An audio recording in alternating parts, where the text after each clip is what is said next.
New York has a reputation for being an inspirational hub for artists. In the way of music, sculptures, living statues, or paintings, New York provides with an excellent environment that enhances one's ability to create. New York is plenty of creative minds. Some get their artwork exhibited on museums, others open their own galleries, and some others are found on public spaces. This last one is known as public art. But what is public art? Public art is a form of art intending to be located in a specific space, and it usually relates to the surroundings. And why do we need public art? First of all, art is culture. Art brings attention. Art makes us think, makes us debate, and whether you love or hate a piece of art, you externalize your thoughts. And before you realize, you are socializing with other people. There is art everywhere in New York, in gardens, parks, scaffoldings, display windows, on the sidewalks, buildings, and in the train stations also.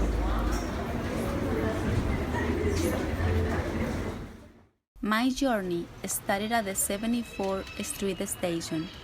This station is the hub of the 7, M, R, F, and E train. The main entrance windows of the station are decorated with beautiful purple glass that when the sunlight strikes through, it features trapezoidal shapes in the inside of the building. The markets, the flowers, and the colors from around inspired its creator, Tom Patty.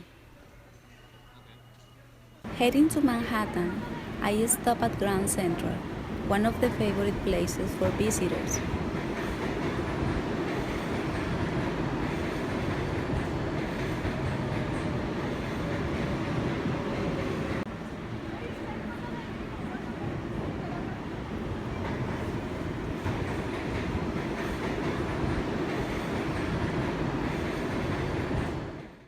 The green ceiling, as I call it, is a representation of the constellations. Even though it is on the ceiling, it doesn't go unnoticed by the thousands of visitors that take videos and pictures of it. 5 minutes away by walking from Grand Central is Bryant Park, and underneath it is its subway station.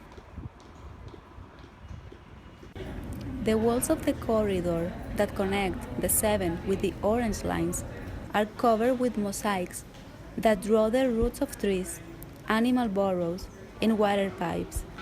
From my point of view, the roots and the burrows match perfectly with the green area about the station.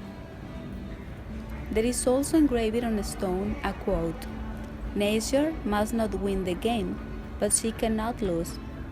It is really hard to figure out what it means, but since there is no wrong or right interpretations in art, I decided to find your answers. Trees' roots and animal burrows is not the only underground form of life. At 14th Street is a very unique, tiny form of art made of bronze. There you can find little cubs, snakes, alligators eating people, rich people, white-collar worker, and a money bag head guy that from what I saw is the figure the people interact with the most.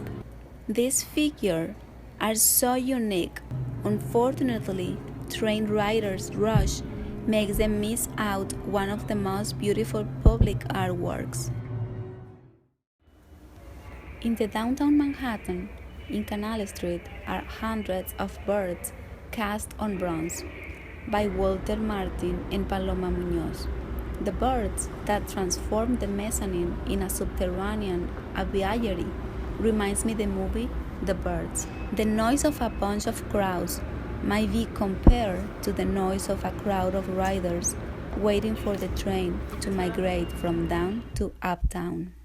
One of the most interactive and enjoyable artworks is at 34th Street. The artwork is called Rich New York and was created by Christopher Janney. It is a urban musical instrument.